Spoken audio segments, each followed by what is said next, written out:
In that spirit, we pay homage to Lord Buddha.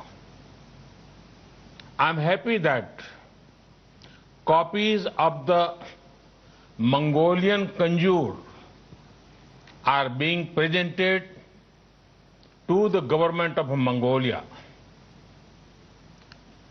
The Mongolian Kanjur is widely respected in Mongolia. Most monasteries have a copy of it. Friends, the Eightfold Path of Lord Buddha shows the way towards the well-being of many societies and nations.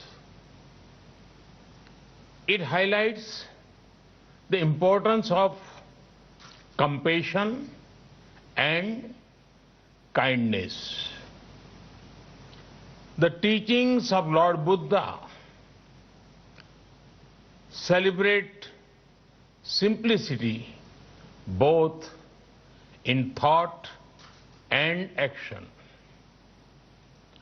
Buddhism teaches respect, respect for people, respect for the poor, respect for women, respect for peace and non-violence. Therefore, the teachings of Buddhism are the means to a sustainable planet.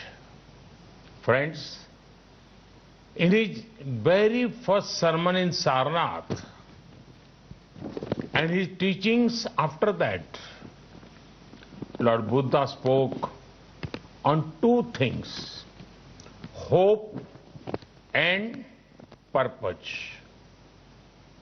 He saw a strong link between them.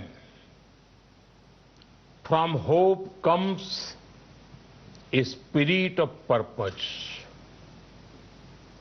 For Lord Buddha, it was the removal of human suffering.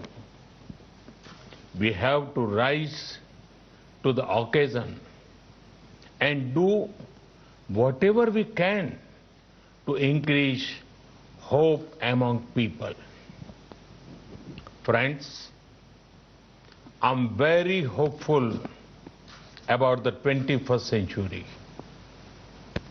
This hope comes from my young friends, our youth.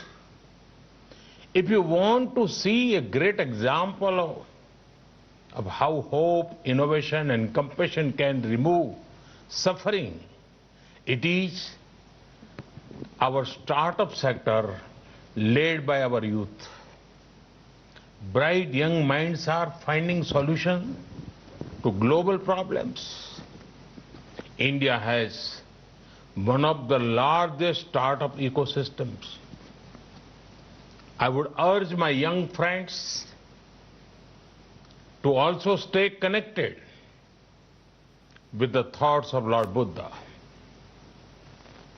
They will motivate and show the way ahead. At times, they will even calm you down or cheer you up. In fact, Lord Buddha's teaching of Appa Deepo Bhavaha, Appa Deepo Bhavaha, be your own guiding light, is a wonderful management lesson. Friends, today the world fights extraordinary challenges. To these challenges, lasting solutions can come from the ideals of Lord Buddha. They were relevant in the past.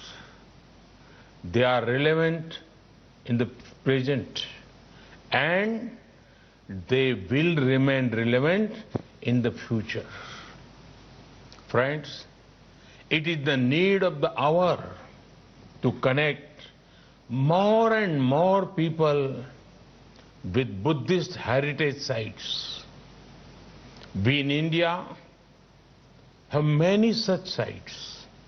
You know how people also know my parliamentary constituency of Varanasi. At the home to Sarnath, we want to focus on connectivity to Buddhist sites. A few days back, the Indian cabinet announced that Kushinagar airport will be an international one. This will bring so many people, pilgrims and tourists. It would also generate economic opportunities for many. India awaits you. Friends, once again, my greetings to you all.